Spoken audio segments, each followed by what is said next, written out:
Welcome, everybody. My name is Morgan Hicks. I'm a graduate admissions advisor here at SUNY Plattsburgh. Tonight we are doing a panel discussion with some of our graduate students so that you all can learn a little bit more about what it's like to be a graduate student. We'll get started with introducing our grad admissions team. Michelle, myself, and Grace all take appointments. So if anybody here wants a one-to-one 30-minute appointment, feel free to go to our website and you can schedule one. We also have our director, Carrie, that works with us, or we work for her. She's our big boss. And then Tammy also works in our office as our office assistant, and she answers a lot of the questions in our inbox. So feel free to send us any questions too. All right. And this is our panel. We have Grace, who works in our office. Grace, do you want to introduce yourself? Maybe tell us where you're from, what you're studying, what you did your undergrad in. So my name's Grace, as you can see. I'm from Plattsburgh, actually, and I'm currently in the clinical mental health counseling program, and I did psychology for my undergrad degree here at SUNY Plattsburgh. Thank you. And we also have Megan. Megan, would you mind introducing yourself? Hi, I'm Megan Bray. I'm from Long Island. I am tuning in from there. So I am doing the remote MST Childhood Education 1 through 6 program. My undergrad was actually in apparel design from 2006 from the University of Delaware. So I am a career shift. And yes, I am excited to be a part of this program. Thank you. And Julia? My name is Julia. I am from Plattsburgh, and I did an undergrad communication sciences and disorders, and I'm currently in the speech therapy program. Awesome. Thank you. So tonight I'm going to moderate the questions that we have, which will kind of go around these topics. We'll talk about academics and then school, work-life balance, finances as it relates to graduate school, your professional life and networking. I'll also just touch on protections that are available for pregnant and parenting students. And then we'll have time to take questions from all of you in the audience. So please feel free to send questions in either through the Q&A or the chat. Let me just make sure everyone can see the chat. You should be able to send them in through either of those, and we should have time at the end. So please feel free if you have anything on your mind that you want to ask, something that someone who's actually a current grad student could answer and give you their perspective. So with that, I think we'll just jump right in to the first question, which is, what motivated you to pursue graduate school? So I'll start with Grace, if you don't mind. Course. It's kind of something that I always knew I was going to be doing. It's necessary for my job aspirations, so I knew it was my next step. Okay. And Megan? Sorry. Okay. I have three children, and I have twin boys that are now 10, but they did remote learning in 2020. So I had a front row seat to their learning experience. And based upon that and helping one of my sons with his 504 plan and his needs really propelled me into wanting to explore education and to become a teacher myself. So basically, my children are my inspiration for pursuing this program. And my son, or I should say, my husband found this program online, and it ticked all the boxes of what I was looking for, and it perfectly aligned with my lifestyle. So that's how I came to be a part of this program. Thank you. And Julia? Yeah, I think I pursued grad school just so I like kind of got the job that I wanted. I didn't want to end up with a job I didn't like and hard. Oh, Julia, you're breaking up a little bit. Sorry, could you repeat yourself? Can you hear me? Yes. Okay, I don't know why, but it's very glitchy on my That's end. okay. But I just wanted to pursue grad school so I could get the job that I wanted. And I didn't want to be stuck doing something I didn't like. Right. And so people know too, the SLP program that Julia is in, speech language pathologists are required to have a master's.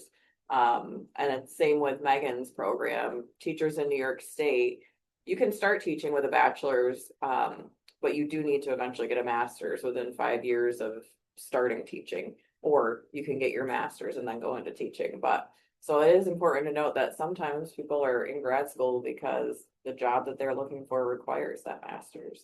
So thank you, everybody.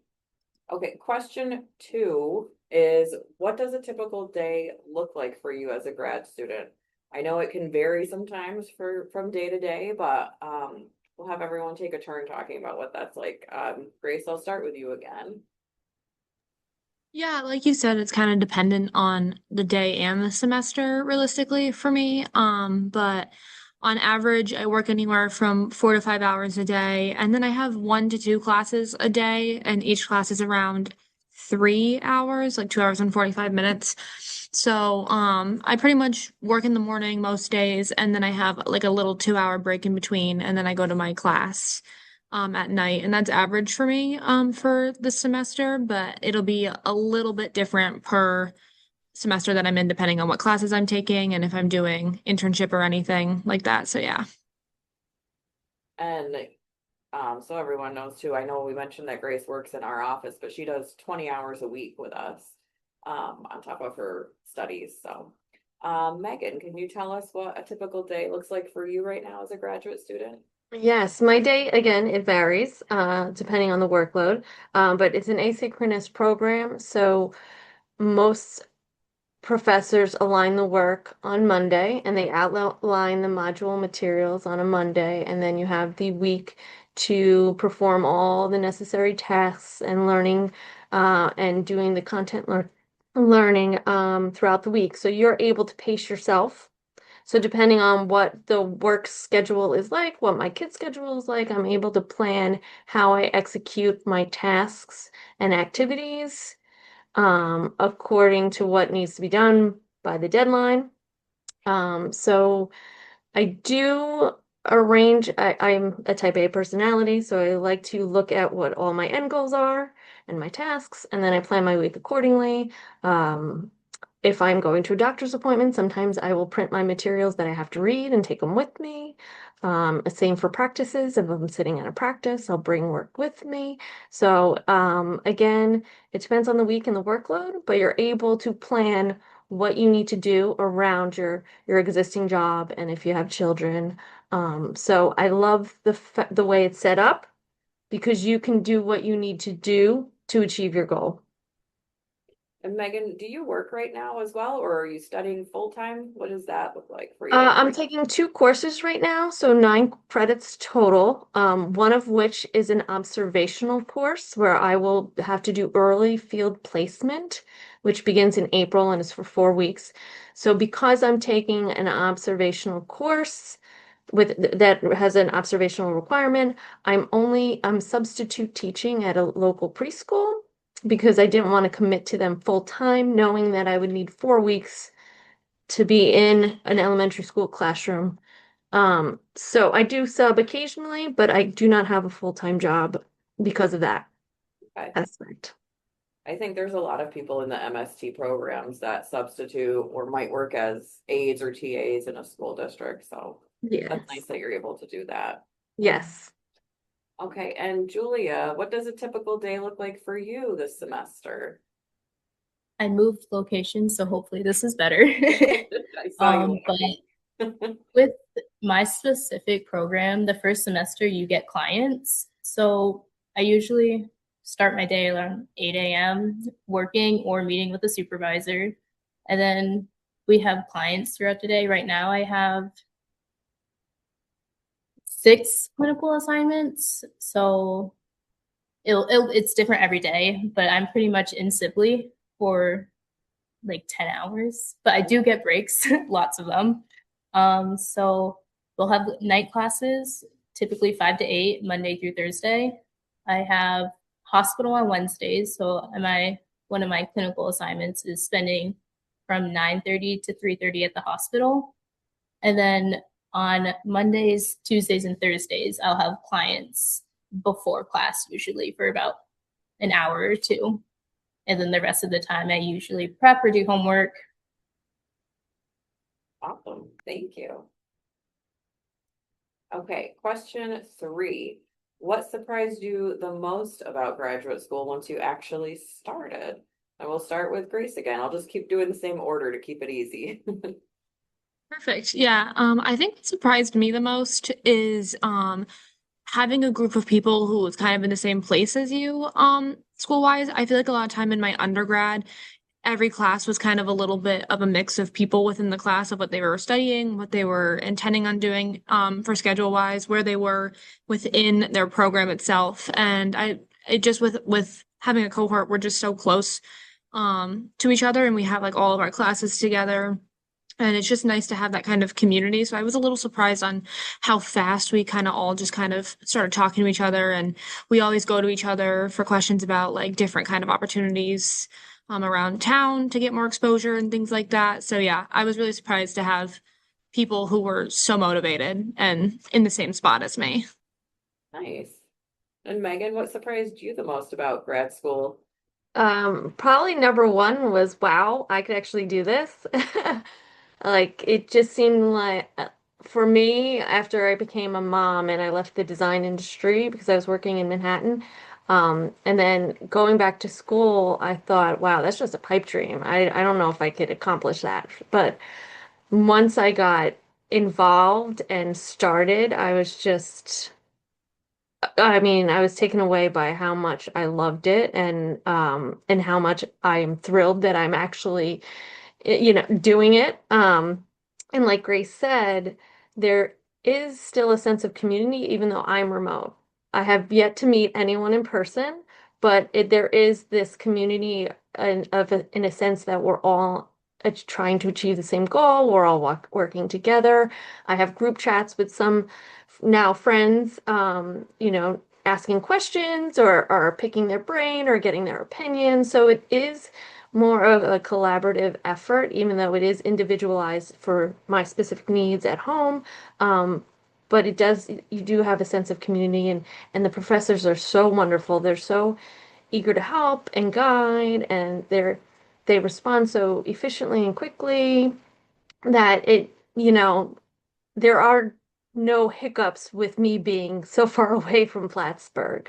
So I think that part is great that I am able to do it from Long Island and still get such a great experience like I am part of your campus community. Great. That's awesome. Hey, Julia, what surprised you the most about grad school? I kind of agree with like the sense of community I built, and not only like with friends in my cohort, but also the professors. I expected them to be a lot more strict and like, this is a hard class, you have to do this, this, and this, but they're always there to support you.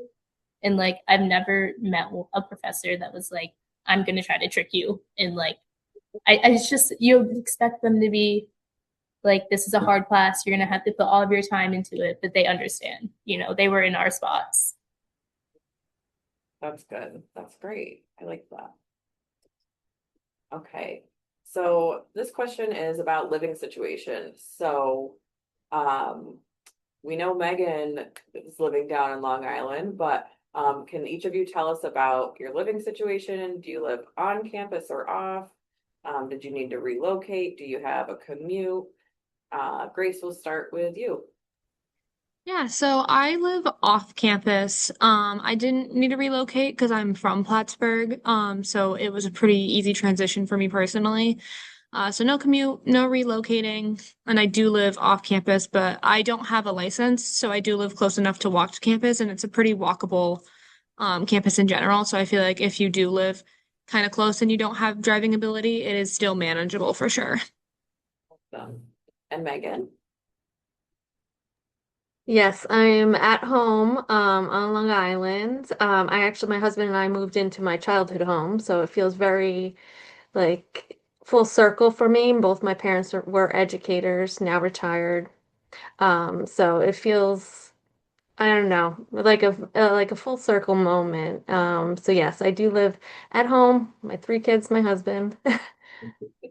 That's awesome. Thank you. And Julia? I also live off campus, but I'm very close to the campus. I typically drive because I don't like the cold, but it is walkable. But yeah, I didn't have to relocate because I'm from Plattsburgh. And you also mentioned, Julia, that you do some of your clinical hours at the hospital.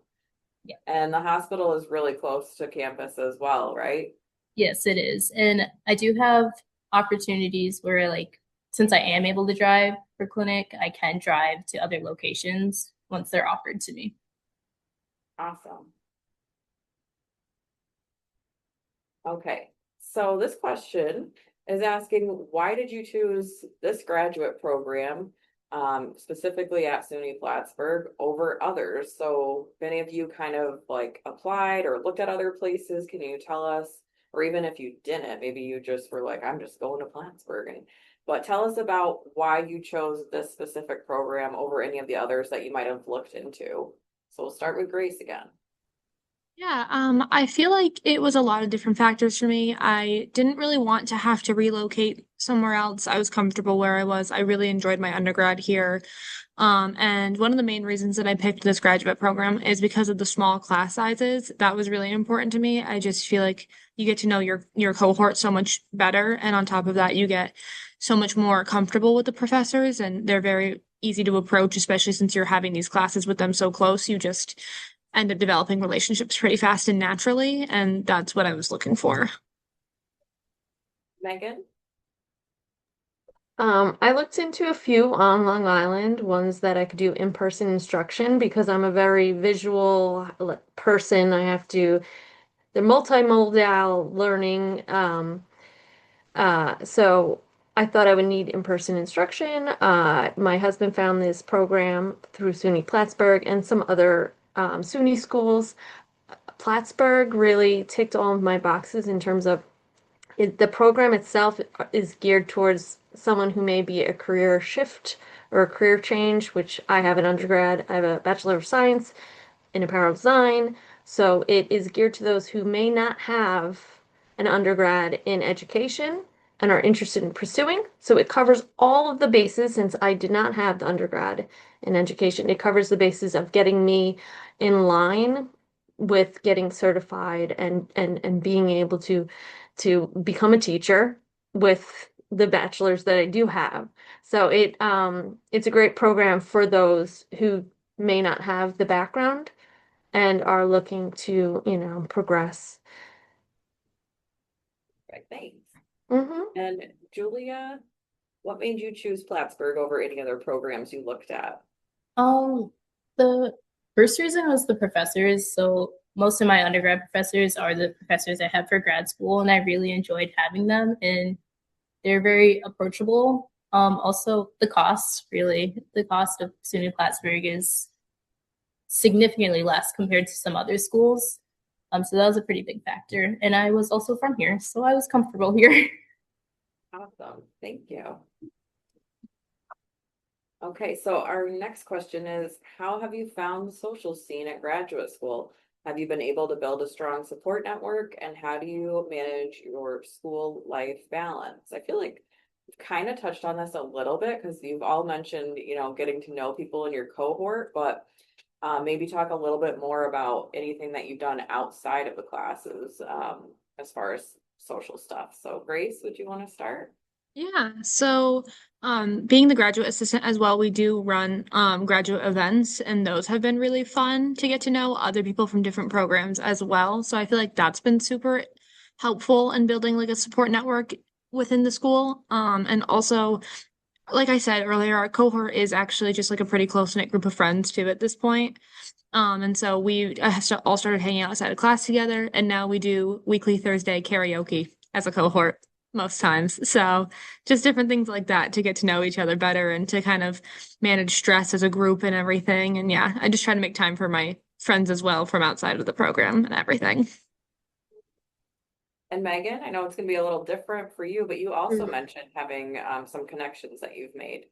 Yes, one of my classes, required a group project. So I was put in a group with three other women, and we now have a text exchange, and now we're able to, discuss our opinions or ask questions. If I'm curious about what they thought on something, or if I needed, or if instead of bothering the professor, if I had a question, oh, how did you understand this assignment task, and stuff like that. And I also do get all the emails from SUNY Plattsburgh about all the activities that are planned. And there are a ton of activities that are constantly being planned and emailed about. And it does sound like a great time. I'm always telling my husband, I'm like, oh, they're having a hot chocolate or they're having a movie, or they're having, like you said, karaoke or something. There's always something that's happening.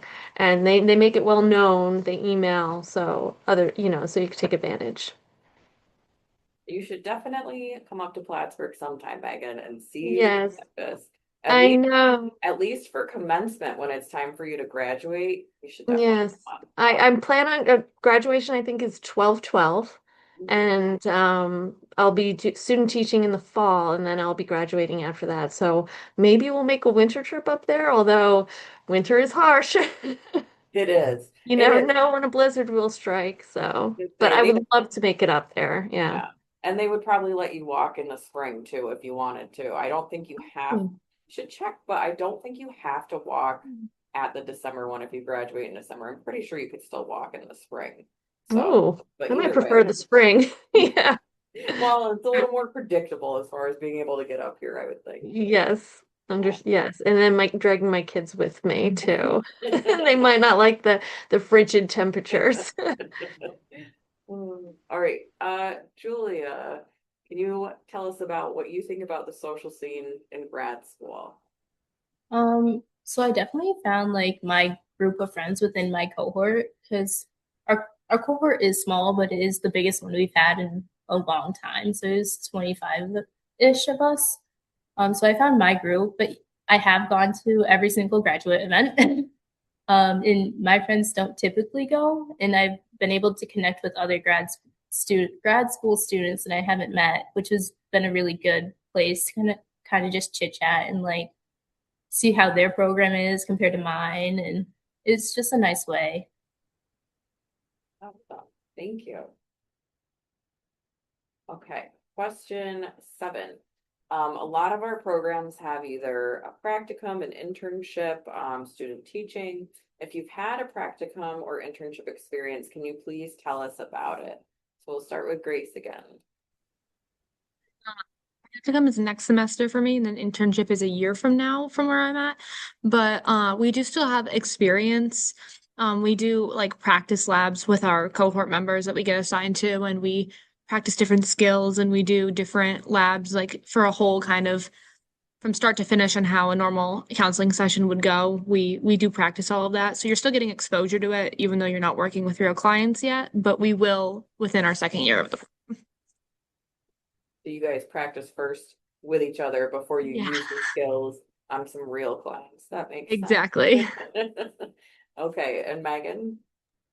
I had early field placement last semester in October and November. I did 4 weeks in a fourth grade classroom where I was a student observer. And it was actually my son's past fourth grade teacher. She was fantastic. It was a wonderful experience. I learned a lot. It was great to be in a classroom and observing just the day-to-day functions. And I will be in a classroom again this semester for an additional 4 weeks, this time in a first grade classroom who happens to be a past teacher for my son as well. So I'll be getting a first grade experience. This one is specific to math instruction. The one in the fall was specific to ELA instruction. And then after the 4 weeks, of course, there is um, module material and content and activities to be doing online that correspond to my observation. And there's self-reflections after my experiences. And of course, there's a lot more that goes into just sitting in a classroom observing. So there's a whole course built around the early field placement. It builds up to being in the classroom. And then, like I said, some self-reflection. And then in the fall, I will be doing student teaching, which is the entire semester. I heard it is going to be 2 placements in a grade band 1 through 3, and then another grade band 4 through 6. So I'll have 2 classrooms that I will be observing in the fall, or I'm sorry, student teaching with in the fall. And yeah, and then after that, I think I graduate. That's exciting. Yeah. Very exciting. Okay, Julia, can you tell us about any practicum or internship experiences you've had so far? Yeah, so like I said earlier, the first semester you start here, you get assigned 2 clients because we have a free speech and hearing center to the community here. So they bring their families, kids, whatever. And then we have supervisors who's not in the room with us, but is watching via camera. And we provide speech therapy literally 2 weeks after the semester, your first semester starts. It's such a wide range of what you treat and like provide in the age. Like my youngest client was 3, and my oldest has been 43, besides hospital, which have been like 67. And then besides just like the client or the clinic here, I also do screenings at the preschool at Sibley, and I'll also be doing it at a rehab in Plattsburgh. And I also go to the hospital as well. And it's just just this variety that they offer here is pretty great in my opinion. It's kind of nice to be able to learn. And then so I'll have clinic within the school this semester, next semester, and then semester after that, we get 2 placements. And then those will be, again, you can pretty much go anywhere, and you'll have one for the first half of that semester, your final semester here, and another one is second half. And they also offer your teaching cert, so you'll be certified, and that allows you to work with kiddos anywhere from 5, I believe, to like elementary and stuff. Have you thought about your internship placements for that last semester? Do you know, like, would you want to do hospital setting, school setting, something different? Yeah, I definitely want to do early intervention. So I'm thinking at North Country Kids, which is a local school that provides a lot of services from OT, PT, speech, special education. That's where I want to do, and it's also where I want to work eventually. So I'm going to do that, and it's always easier to work where you do your placement. And then my second one is going to be, it has to be in a public school to get my teaching cert. So I'm pretty open to any elementary. Nice. That's awesome. Okay. So our next question is, how have you managed the financial aspect of being a graduate student? So being a graduate student, there are things that people can do, like they can file their FAFSA and get loans. There's also other opportunities people can take advantage of. Sometimes people might be working to help support their studies. So if each of you could tell us a little bit about how you're managing the finances in regards to grad school, that would be great. Grace, can you start, please?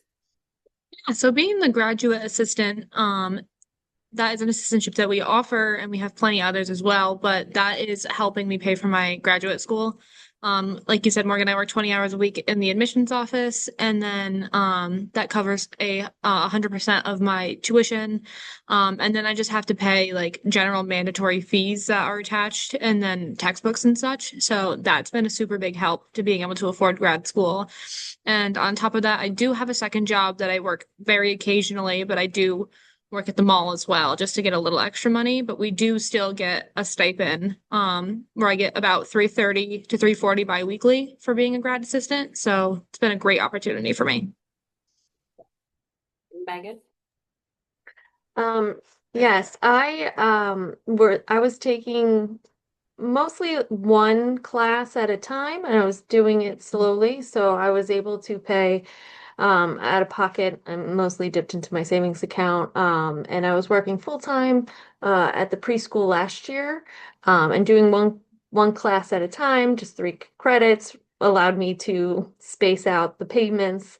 Obviously, this semester was more with the observational early field placement class. Um, but Morgan, you turned me on to the Cardinal Career Grants, which offers support for students to financially fund their program. Also, there was another thing I wanted to touch on, but most textbooks, I've had to buy few textbooks. Um, a lot of my coursework, since it's an online program, all of the content is supplied through articles or links remotely. It's all supplied online.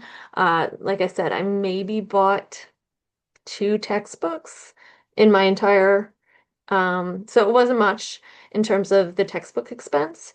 And yeah, I was kind of spacing out my program, so I wasn't paying too much at one time. But yeah, the Cardinal Career Grants can really help people to help support or fund their academics. Yeah.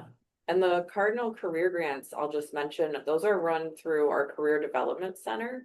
And those are meant to support people who have like a practicum or internship experience with expenses related to that. And most of our graduate programs, not all of them, but most of them, you would have an internship or a practicum or a field experience. So that's definitely a good resource for graduate students to look into.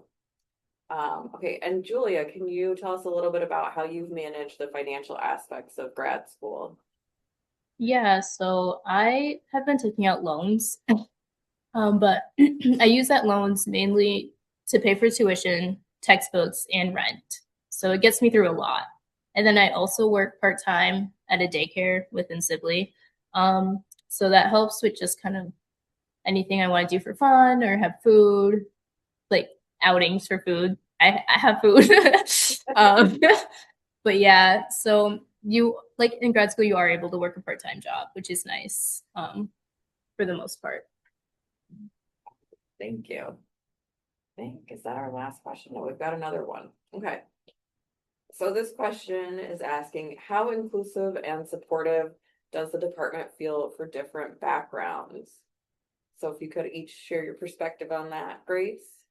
Yeah, so I feel like it's very inclusive and supportive. A bunch of our cohort is coming from different backgrounds and different education, and then they just focus a lot on honoring different identities and everything as well, which is super, super helpful. We even have classes based on it and everything, and all of the professors are very, very respectful of that. Awesome. Megan? I agree with Grace.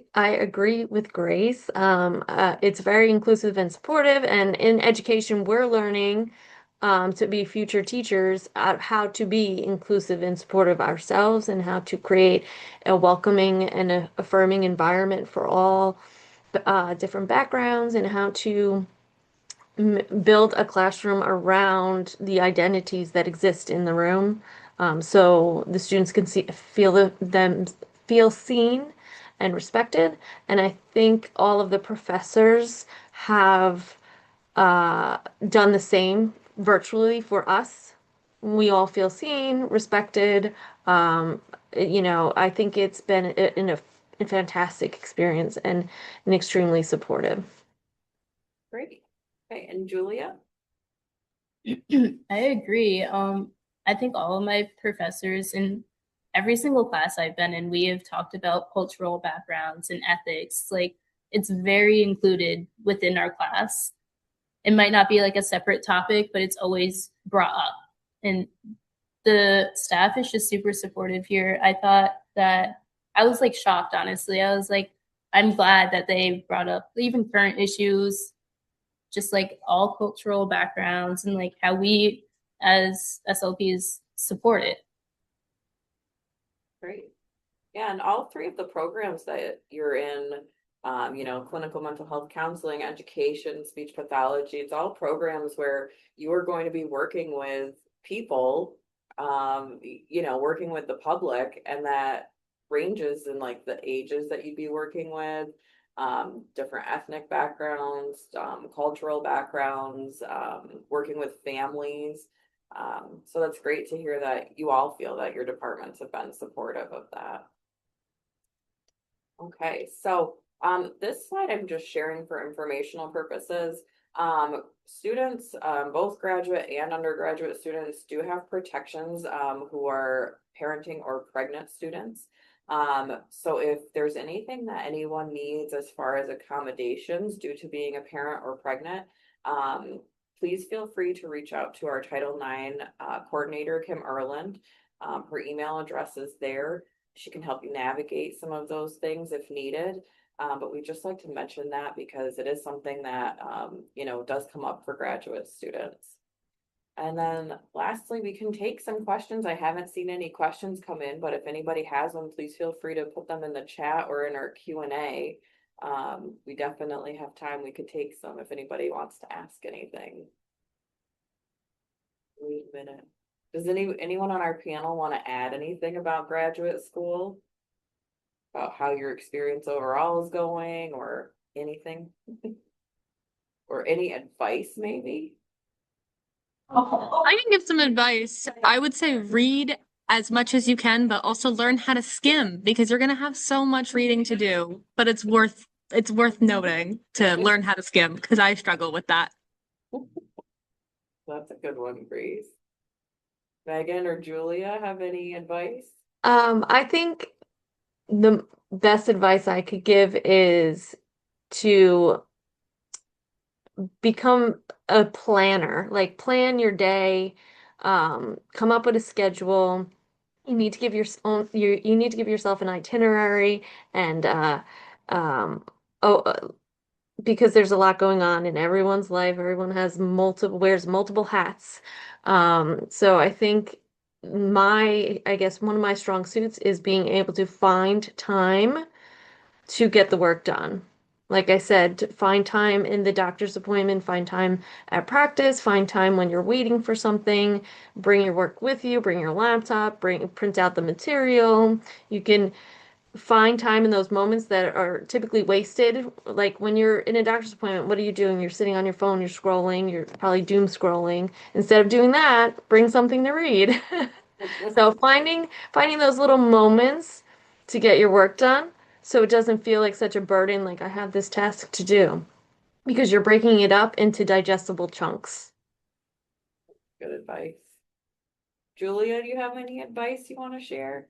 Sure. I also agree with planning. I make myself a little to-do list on a sticky note every single day. Just so it's not the week's work of work in one spot. But I also would say utilize your professors.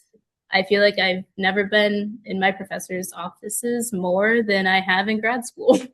And it's because they want us to succeed and they are helpful and that's what they're there for. Thank you. So we just had one question that's asking, is there a student disabilities office? So yes, we do have, it's called the Accessibilities Resource Office. It is located in our Angel College Center on campus. And if you are someone that needs accommodations, they are the office that would help you set those up. So it's again, Accessibilities Resource Office or ARO. And I believe their email address is aro@plattsburgh.edu. And you can also find them right on the Plattsburgh website. If you go to plattsburgh.edu and then search on our page for ARO, their webpage should come up. All right. So I don't see any other questions. So I think we can wrap it up, but I appreciate all of our panelists taking the time to be here today. I think it's great that we get to hear from multiple people in different programs and that you've all shared so much of your experience as graduate students. I really appreciate you all being here. Thank you. You're welcome. Thank you for having us. Absolutely. Have a good night, everybody.